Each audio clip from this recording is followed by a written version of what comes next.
बदसलूकी करी ईडी ने, क्या अच्छा लगा? आज ये देखिए पूरे देश के अंदर कि जो व्यक्ति कहते हैं ना कि बड़े बड़े घोटालों में हो, बड़े बड़े काले कारनामों में हो, बड़े बड़े लूटों में हो, अगर मोदी जी की गोद में जो जाके बैठ गया वो व्यक्ति वॉशिंग पाउडर मोदी में साफ हो गया, वॉशिंग मशीन में साफ हो गया। अब आप ये देखिए, राजा साहब हमारे 10 साल मुख्यमंत्री रहे, उसके पहले सांसद रहे, मंत्री रहे। क्या कभी एक भी आरोप राजा साहब के ऊपर है? मैं आपसे पूछ रही, कभी एक रुपए का भी आरोप है क्या राजा साहब के ऊपर? तो जो हमारे क्षेत्र की नाक है और हमारे क्षेत्र की जो शान है, क्या उनको छोड़कर अपन को कहीं और जाना चाहिए क्या? मैं आपसे पूछ रही, कहीं और जाना चाहिए क्या? क्यों राजा साहब, अगर अपन कहीं भी विदेश में भी चले जाएं या बंबई, दिल्ली, कहीं भी किसी भी देश के किसी कोने में चले जाएं और अगर गुना का अपन नाम लेंगे और चाचौड़ा और रावगढ़ का नाम लेंगे तो लोग ये कहेंगे कि अच्छा आप उनके क्षेत्र से आ रहे हैं जहां से वो मुख्यमंत्री रहे दिग्विजय सिंह जी, राजा साहब उनके क्षेत्र से आए हो। ये कितने बड़ी सम्मान की और कितने बड़े गौरव की हमारे लिए बात है। मैं चाहती हूँ इस बात के लिए आप जोरदार ताली बजाएं, हमें गौरव मिलता है, इसके लिए हमें सम्मान और हमें गौरव मिलता है। आप देखिए, हमारे लिए तो सबसे बड़ी खुशी की बात तो यह है कि हमारा ये जो मधुसूदनगढ़ है, एक समय रावगढ़ नहीं आता था कि नहीं आता था, और हमें तो गौरव की बात है कि आज राजा साहब हम सबके बीच में से चुनाव लड़ रहे हैं। आज हमें जो क्षेत्र का आज हमारा नाम इतना ऊंचा किया है, एक एक मतदान के रूप में, एक एक वोट के रूप में अपन सबको देना है भैया, क्योंकि परसों के दिन वोटिंग होना है। और आप लोग सब लोग मेहनत करके, जहाँ रिश्तेदार है, जहाँ अपना परिवार है, मिलने वाले उन सबको फोन करके कहें एक एक वोट देके, क्योंकि हमने तो बाबा साहब से कंपटीशन किया है, क्यों बनना चाहिए ना, सही बात है ना कंपटीशन का। 1 नंबर पे चाचौड़ा विधानसभा लेकर आना, 1 नंबर पे, और जिसमें मधुसूदनगढ़ अपना और पूरे तीनों चारों मंडलों में 1 नंबर पे रहना चाहिए। मधुसूदनगढ़ मंडल 1 नंबर पे रहना चाहिए। और आप एक कंपटीशन कर लीजिए कि मेरा मतदान केंद्र 1 नंबर का आएगा, क्योंकि आपको पता होगा कि जो काले कारनामे जो देश के अंदर जो तानाशाही चल रही है, तो राजा साहब का जाना बहुत ज्यादा जरूरी है। और इंडिया गठबंधन की सरकार बनेगी, ये मैं दावे के साथ कहती हूँ। और राजा साहब केंद्र में गृह मंत्री बनेंगे, राजा साहब केंद्र में गृह मंत्री बनेंगे, और देश की आवाज वो जब सदन के अंदर बुलंद करेंगे तो युवाओं के लिए वो लड़ेंगे, युवाओं को रोजगार दिलवाएंगे, माताओं बहनों के लिए लड़ेंगे, माताओं बहनों को सम्मान दिलवाएंगे। उसके लिए राजा साहब हमारे लिए सदन के अंदर लड़ेंगे। और जो काले कारनामे हैं उनको उजागर अगर कोई कर सकता है तो राजा साहब कर सकते हैं। जो भाजपा के लोगों ने जो वॉशिंग पाउडर में जो साफ हो के चले गए थे, आप देखिए राजा साहब ने किन के ऊपर उपकार नहीं किया, ये बताइए। क्या रावगढ़ आज देखिए मूल सिंह दादा भाई, उनको 2 बार विधायक बनाया, जिला पंचायत अध्यक्ष बनाया। उनके बेटे को अगर वो चमड़ी की अगर जूती भी पहना देते राजा साहब को तो कम पड़ती। मेरे भाइयों, राजा साहब को जूती भी पहना देते तो कम पड़ती। आज राजा साहब के प्रकाश से वो प्रकाशित थे, और आज उनके खिलाफ आकर, आज उनके बेटे के खिलाफ आकर कुछ तो भी बोल रहे हैं, और हमारे मधुसूदनगढ़ में भी काफी हस्तक्षेप करते हैं। मैं आपसे कहना चाहती हूँ मेरे भाइयों, अपन सब लोगों को, हमारी नगर पंचायत, हमारा थाना और तहसील और मंडी, इसमें जो व्यापारी लोग बैठ गए, जगह जगह कौन आदमी रिपोर्ट करने आ रहा, कौन की गाड़ी बिकने आ रही, इसमें सब में जो हिसाब किताब होने लगा मेरे भाइयों, जो लूटपाट होने लगी, जो शांति चाहिए थी मधुसूदनगढ़ में, वह शांति में बदलती जा रही। तो मैं आग्रह पूर्वक कहना चाहती हूँ आप सब लोगों से हाथ जोड़ के कि राजा साहब को चुनाव जिताना जरूरी है। आपके मान सम्मान के लिए राजा साहब छोटे से छोटे अधिकारी के लिए भी बात कर लेते हैं, और गुना की बात हो तो गुना में करेंगे, भोपाल की बात हो तो भोपाल में करेंगे, अरे कि दिल्ली तक की भी बात हो आपके मान सम्मान के लिए तो दिल्ली तक भी वो पीछे नहीं हटते। राजा साहब आपका मान सम्मान है तो वो अपना मान सम्मान समझते हैं। कितने बेटा बेटियों को पढ़ा रहे हैं वो, अरे जब वो मुख्यमंत्री थे और मंत्री थे उस समय बहुत सारे बेटा बेटियों को वो पढ़ा रहे हैं, और अभी भी हमारे बहुत जगह के बेटा बेटियों को पढ़ा रहे हैं, इलाज करवा रहे हैं। अरे उनके पास अगर कोई चला जाए तो खाली हाथ उनके यहाँ से कोई आता नहीं है। इधर से रोता हुआ व्यक्ति जाता है, उधर से हंसता हंसता आता है। ऐसे हमारे व्यक्तित्व के धनी जिन्होंने, बहुत सारे लोग कहते हैं राजा साहब के बारे में, देखिए आज नर्मदा परिक्रमा 6 महीने नर्मदा परिक्रमा, ये जो दुनिया भर की बातें कर रहे हैं लोग बाग, क्या इन्होंने करी है क्या परिक्रमा, नर्मदा यात्रा करी है क्या? राजा साहब ने करी। हमारे लिए कितनी बड़ी गौरव की बात है। इससे ज्यादा और क्या प्रमाण चाहिए कि जो भगवान के भक्त थे। अरे मैं तो एक बार जब जिला पंचायत अध्यक्ष बनी थी, जब हमारे छोटे राजा साहब मुझे वहां लेके गए थे, पूरे मंदिरों के दर्शन कराए थे, तो लग रहा था प्राचीन मंदिर। ऐसे एक 1.5-2 घंटा जो पूजा करते हैं और जो भगवान के इतने बड़े भक्त थे, और जिन्होंने नर्मदा परिक्रमा के माध्यम से ये सिद्ध कर दिया, इतना बड़ा राजनेता इतना व्यस्त होने के बाद भी नर्मदा परिक्रमा कर सकते हैं, तो आपके लिए पूरे गांव में जाके चुनाव प्रचार में नवरात्रि में उन्होंने परिक्रमा कर ये सिद्ध कर दिया। और मैं तो कहना चाहती हूँ, ये राजा साहब का कह रहे कि आखिरी चुनाव है, और बिल्कुल सही है। उन्होंने पहले भी कहा था कि 10 साल में कोई चुनाव नहीं लड़ूंगा। पार्टी के लोगों ने बोला, उसके बाद भी वो 10 साल कोई चुनाव नहीं लड़े, और उन्होंने बोला है कि आगे वो चुनाव नहीं लड़ेंगे। तो राजा साहब का ये आखिरी चुनाव नहीं है मेरे भाइयों, ये चुनाव अपना सबका आखिरी चुनाव है, सबका आखिरी चुनाव है। क्योंकि अगर आप लोगों ने इस बार अगर सही निर्णय नहीं लिया, तो नगर पंचायत, नगर पालिका, सरपंच, विधायक, सांसद, कोई चुनाव नहीं होगा मेरे भाइयों। इस देश में कोई चुनाव नहीं होगा, पूरे चुनाव बंद हो जाएंगे। और इसलिए और एक और माता बहनों से कहना चाहती हूँ, लाडली बहना के जो पैसे डले थे वो कल आखिरी थे मेरी बहनों, आखिरी। हम नहीं डलने वाले, अब नहीं डलने वाले, हो गया उनका काम, अब नहीं डलेंगे। और उन्होंने कहा था 3,000 रुपए दिए, 3,000 दिए, वो सब झूठे बातें जुमलेबाजी है। इसलिए और राजा साहब ने कहा है कि हमारी बहनों को 1 लाख रुपए देंगे, साल के 1 लाख रुपए, 8,300 रुपए राजा साहब ने पूरा घोषणा पत्र उनका है, उसमें आपको दस्तखत करके दिए हैं। 8,300 रुपए आपको महीने के मिलेंगे, साल के 1 लाख मिलेंगे। तो मैं आप सबसे आग्रह पूर्वक विनम्र भाव से कहना चाहती हूँ, आम आदमी पार्टी हमारे पूरे दिल्ली में भी सरकार दिल्ली में भी आम आदमी पार्टी और कांग्रेस पार्टी के सांसद जीत के आ रहे हैं, तो भाजपा का तो खाता भी खुलने वाला नहीं है। दिल्ली के अंदर भाजपा का खाता भी खुलने वाला नहीं है।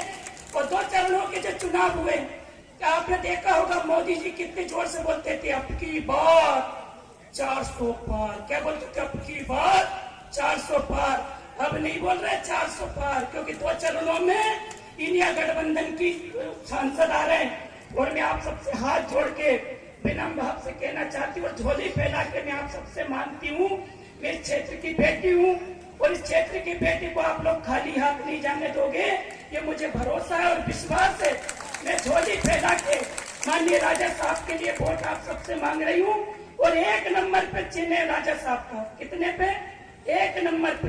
1 नंबर का हाथ का पंजे का सामने का बटन दबाकर राजा साहब को विजयी बनाइए, विजयी बनाइए। और 1 नंबर पे चाचौड़ा विधानसभा पूरे मध्य प्रदेश में 1 नंबर पर आए, ये मैं हाथ जोड़ के आग्रह पूर्वक आप सबसे आग्रह करना चाहती हूँ। आप आग्रह पूर्वक मेरा निवेदन स्वीकार करिए। वो इतने वोट डले कि पेटी भी ची ची करती बंद नहीं हो। इतने वोट 1 नंबर हमारे 1 नंबर पे डले कि पेटी ची ची ची ची, और पंजा। बस आप लोगों को 1 नंबर का बटन दबाना है, राजा साहब को विजयी बनाना है। और झोले फैला के पुनः आप सबसे मैं मांग रही हूँ, मुझे पता है आप मुझे खाली हाथ नहीं जाने दोगे। जय हिंद, जय भारत, जय श्री राम। मोदी की गारंटी किसान के लिए नहीं है, मजदूर के लिए नहीं है, उसकी गारंटी है तो हजारों लाखों करोड़ की जो संपत्ति कहने वाले बड़े बड़े उद्योगपति हैं, उनके लिए मोदी गारंटी है। क्योंकि राहुल गांधी ने कहा था इसकी सरकार सूट बूट की सरकार है, धोती पजामा वालों की सरकार नहीं है, सूट बूट की सरकार वाला ये मोदी है। और इससे भी प्रमाणित होता है 10 साल में 1 रुपया भी किसान और मजदूर का माफ नहीं हुआ कर्जा। लेकिन बड़े उद्योगपतियों का, जिन्होंने हजारों करोड़ रुपए का कर्जा लिया, नहीं पटाया, उनके 16 लाख करोड़ कर्जा माफ हुआ। कितना? 16 लाख करोड़। आप समझ लो इस बात। अगर उसमें से केवल 1.2 लाख करोड़ ये अगर कर्जा माफ हो जाता तो देश के हर किसान को कर्ज मुक्त किया जा सकता था। लेकिन मोदी जी ने ये नहीं किया। ये अपने आप में मोदी जी का ये मोदी गारंटी है। अब चुनाव हो रहा है लोकसभा का। हमारी संसदीय प्रणाली है। संसदीय प्रणाली में जनता चुनती है अपना प्रतिनिधि। कौन प्रतिनिधि राजगढ़ का संसद में बैठेगा ये आप तय करते हो, ये निर्णय आपको करना है। लेकिन भाजपा क्या कहती है? अरे रोड को मत देखो, मोदी को देखो। अरे मोदी को क्यों देखें? अगर मोदी को चुनाव लड़ना था राजगढ़ से तो मोदी को देखते, और हमें तो और भी मजा आता, मोदी जी से 2-2 हाथ हो जाते। लेकिन फूट छपते हुए कह रहे मोदी को मत देखो, मोदी को मत देखो। अरे ऐसा ही है तो 543 लोकसभा सीट से मोदी चुनाव क्यों नहीं लड़वाया? क्या को अलग अलग चुनाव लड़वाया? एक ही आदमी को 543 सीट में चुनाव लड़वा देते। रोडमल नागर के पास कोई जाता है, भाजपा के नेताओं ने मुझे बताया कि साहब आप रोडमल नागर के पास गए कि हमारा तुम काम करो, हमने तुम्हें वोट दिया। कहने लगे तुमने थोड़ी, हमने मुझे थोड़ी वोट दिया, तुमने मोदी को वोट दिया, मोदी को देखो। अब ये हालत है। अब मोदी को कहां से ढूंढोगे? जब रोडमल नागर नहीं मिल रहा तुम लोगों को, तो मोदी कहां से ढूंढोगे? और तो और भगवान राम का नाम बेच रहे। अरे एक जमींदार नाम के एक भाजपा का कार्यकर्ता है जीरापुर का, उसने अपने भाषण में कहा कि ये चुनाव जो है ये दिग्विजय सिंह और रोडमल नागर के बीच में नहीं है, ये चुनाव तो दिग्विजय सिंह और भगवान राम के बीच में। अरे भाई, अगर भगवान राम अवतार लेकर और राजगढ़ से चुनाव में फॉर्म भर देते तो क्या दिग्विजय सिंह फॉर्म कभी भरने जाता? अरे मैं तो इनका प्रस्तावक बनता। कौन लड़ सकता भगवान राम से? लेकिन ये लोग, हर कमजोर आदमी बताता है देश को खतरा है, हिंदू धर्म को खतरा है, ये धर्म खतरा है। खतरा अगर है तो भाजपा को है और मोदी जी को है और किसी को नहीं है। अगर इंडिया अलायंस आ गई, मैं धन्यवाद दूंगा आम आदमी पार्टी की, ममता की, जिन्होंने मुझे समर्थन दिया है और उन्होंने जिस प्रकार के शब्दों का उल्लेख किया है, मैं उनके प्रति आभार व्यक्त करता हूं। ये जी बिल्कुल सही कहा ममता जी आपने। पता नहीं कहीं ना कहीं मेरे में कमी है। जिनको मैंने मदद की वो आज मेरे खिलाफ हो गए, और जिनका मैंने विरोध किया वो मेरा समर्थन कर रहे हैं। वाकई में कहीं ना कहीं मेरे नमक में कहीं गड़बड़ी है। साथियों, मैं आपसे इतना कहना चाहता हूं कि आज आपको निर्णय करना है। 10 साल से आपने रोडमल नागर को चुनाव जिताया, 10 साल तक उनको आपने यहां का प्रतिनिधि बनाया। मैं 77 साल का हो गया, मेरा आखिरी चुनाव है। मेरी सारी राजनीतिक पूंजी आज इस पर निर्भर करती है। इन 50 साल में मैंने जो कुछ भी किया इस इलाके के लिए, आपके लिए, वो सब आज परीक्षा की घड़ी है। इस परीक्षा घड़ी में क्या 5 साल के लिए आप मुझे अपना एक वोट देने के लिए तैयार हैं? तैयार हैं? तो फिर ये 3 दिन, आज कल परसों, केवल पोलिंग एजेंट्स को छोड़कर, पोलिंग एजेंट्स आराम करें आज और कल। परसों दिन को 5:30 बजे से शाम को 6 बजे तक बैठना है। पोलिंग एजेंट्स से आपको कहिए तुम आराम करो, और बाकी लोग घर घर जाकर मेरा संदेश पहुंचाओ, उसके लिए आप तैयार हैं? सामग्री पहुंच गई है। अगर घर घर जाकर आपने मेरी पैरवी कर ली तो मैं तो हमेशा कहता हूं ये लोकसभा चुनाव कोई बड़ा चुनाव है क्या? अरे 2236 पोलिंग है, एक पोलिंग पर 800 से 1200 1500 वोट और 800 1500 वोट पंचायत के होते हैं, वार्ड के भी होते हैं। अभी हमारा नाथू जी का बेटा वार्ड का मेंबर चुनाव जीते राम। अब इससे कहें कि जैसे तू वार्ड को चुनाव जीतो है तो थोड़ी बहुत मेरी तरफ कर दी, जैसे तू लड़ो वार्ड में मेरी तरफ से लड़ ले। नहीं, अब इसी बात को लेकर आप सबसे मेरी प्रार्थना है कि आप सब लोग मिलकर 2 दिन की मेहनत कर लो और 7 तारीख को फर्जी वोट मत डालने देना इन भारतीय जनता पार्टी के लोगों को। शराब और पैसा मत बांटने देना इन नालायकों को। ये लोग शराब बांटेंगे। अरे शराबियों से भी मेरी प्रार्थना, यार 2 दिन नहीं पियोगे तो चुनाव हो जाने बाद तो फिर उसके बाद पार्टी तुम्हारी कराएगी। लेकिन इन नालायकों के काली कमाई का शराब पियोगे तो तुम्हारी तबीयत खराब होगी, बताया जाता है। और काली कमाई का पैसा अगर लोगे तो तुम्हारा घर बर्बाद होगा, मैं कह दे रहा हूं। इसलिए जो आए उनसे कहो कि मंदिर पर चढ़ा के चले जाओ, हम तुम्हारा पैसा नहीं लेंगे।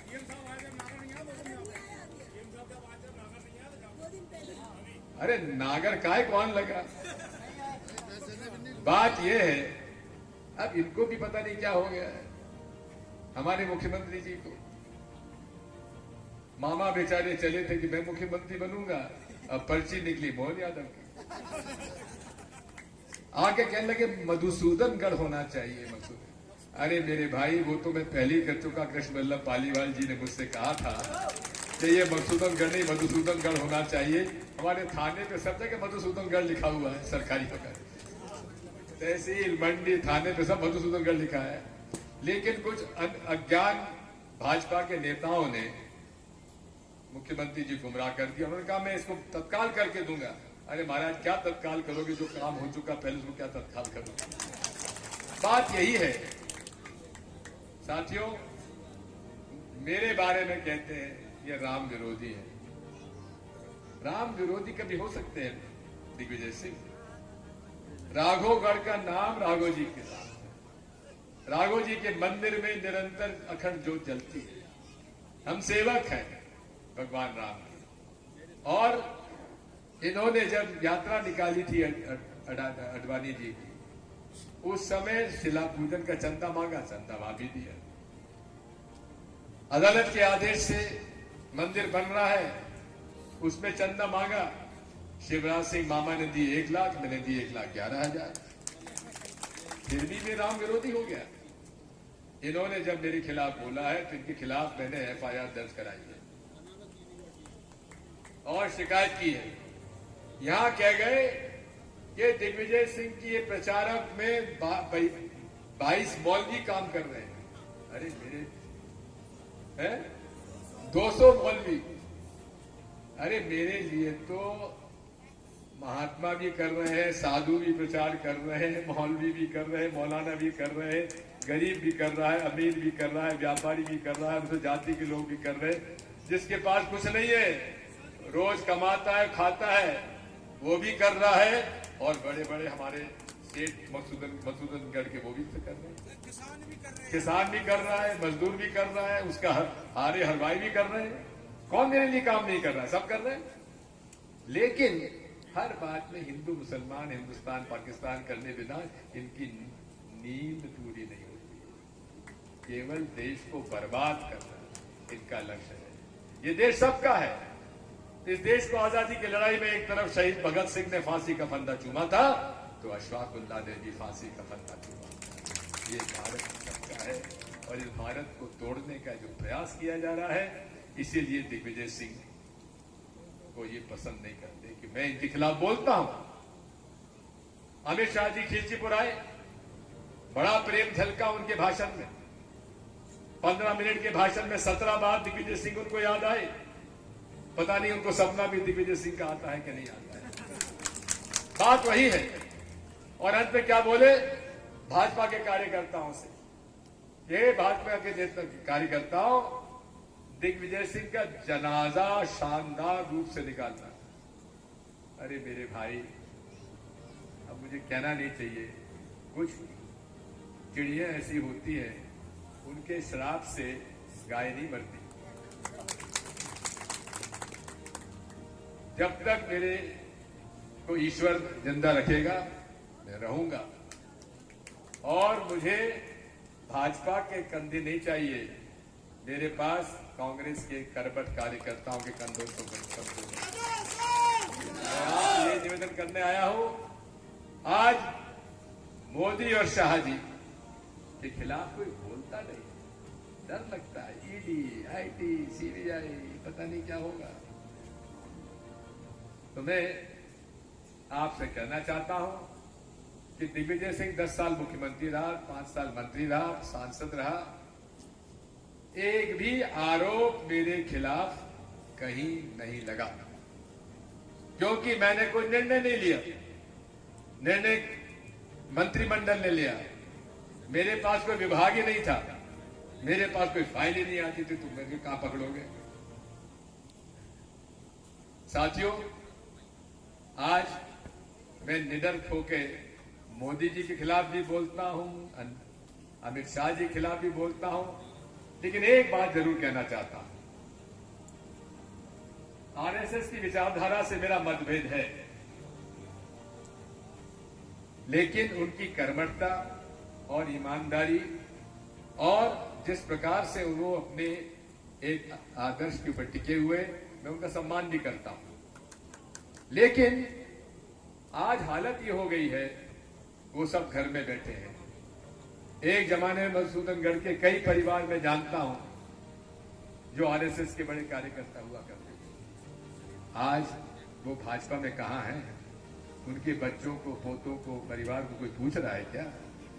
आज भाजपा चाहती है दलाल, आज भाजपा चाहती है ठेकेदार, आज भाजपा चाहती है तहसील, थाना, कचहरी, ब्लॉक की दलाली, और उस पर एक और व्यक्ति जैसे हमारे जिन्होंने सब दुनिया भर का लोगों का दुरुपयोग किया, जिसके बारे में उल्लेख ममता ने किया, ऐसे लोगों की उनको आवश्यकता है।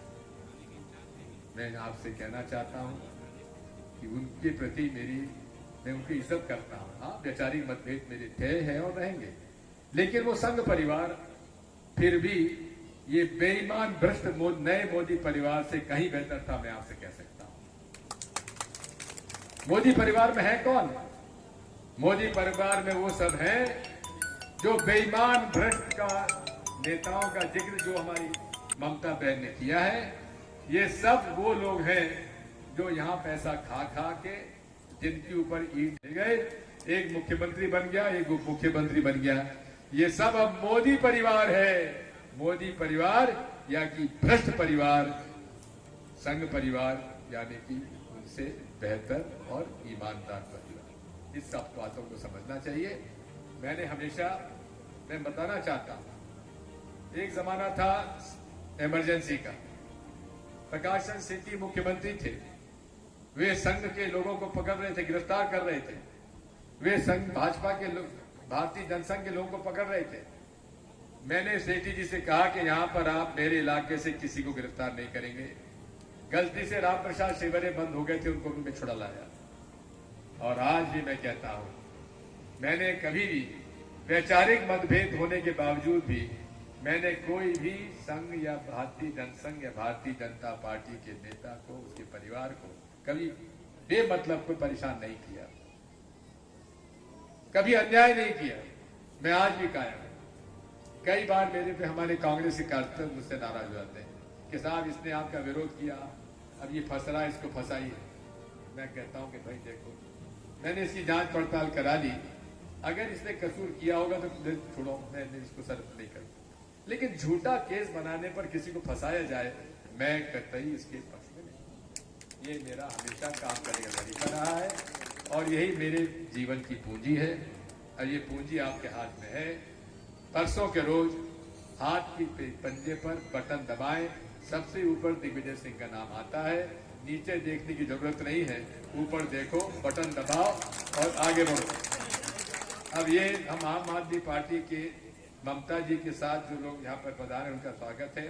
मनोज जी अग्रवाल जी, हरभजन कलावत, बाबूलाल मीना, अभिमन्यु गुर्जर, राजेश मीना, बलबीर सिंह यादव, कदम सिंह मीना, अभिषेक चंदेल, मदन सिंह मीना, हृदय नारायण मीना, जमनालाल सेन, मुकेश कुमार मीना, मुकेश सोनी, भरत सिंह सेन।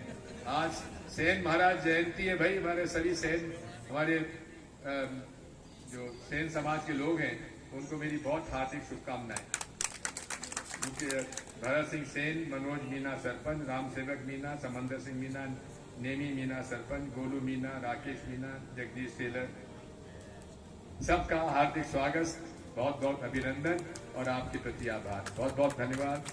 बोलो भारत माता की जय।